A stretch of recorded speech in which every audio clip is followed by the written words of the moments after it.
في الدنيا إن آمنيكم. আসসালামু আলাইকুম ওয়া রাহমাতুল্লাহ। আরেকজন ভাই প্রশ্ন করেছেন যে ওনার রুম থেকে টাকা হারিয়েছে, এখন এজন্য কোনো কবিরাজের কাছে যাওয়া যাবে কিনা।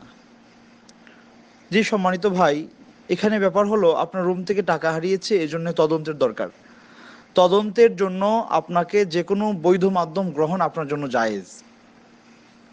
যে কোনো বৈধ মাধ্যম গ্রহণ আপনার জন্য জায়েজ। আপনি যাদের কাছে যাবেন, এক নাম্বার হচ্ছে তারা যদি দাবি করে আমার কাছে গায়েবের ইলম আছে, অর্থাৎ আমি গায়েব সম্পর্কে জানি যে কে নিয়েছে বা কারা নিতে পারে, নিঃসন্দেহে ওই ব্যক্তি কাফের, তার কাছে যাওয়া যাবে না। আর যদি তিনি কোনো বৈধভাবে বৈধ পন্থায় সেটার জন্য মানে কোনো তদন্তের খাতিরে কোনো বৈধ কোনো উপায় যদি অবলম্বন করেন যেটা শরিয়া সম্মত, যেখানে কুফর এবং শিরক থেকে মুক্ত, এই অবস্থায় তার কাছে যাওয়া যেতে পারে।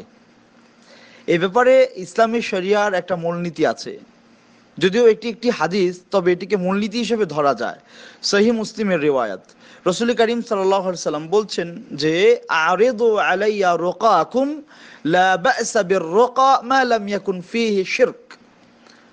জাহিলি যুগে কিছু মানুষেরা ঝাড়ফুঁক করত বিভিন্ন রকমের তন্ত্র মন্ত্র দিয়ে।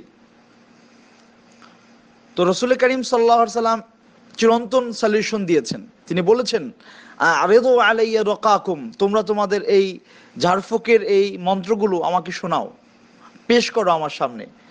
লা বা'সা বির-রুকা মা লাম ইয়াকুন ফীহি শিরক। ওই সমস্ত রুকিয়া অর্থাৎ ঝাড়ফুঁক জায়েজ আছে, করা যাবে, যেটার মধ্যে শিরক নাই, শিরকবিহীন রুকিয়া করা যেতে পারে। অনুরূপভাবে আপনি যেহেতু ওই সমস্ত ব্যক্তিদের কথাই বলেছেন যারা এই কাজগুলো করে, তো তাদের কিছু কাজ বৈধ আল্লাহ রাসূলের এই কথা অনুযায়ী পাওয়া যায়, যেগুলো শরীয়তের ভেতরে থেকে করা হয়।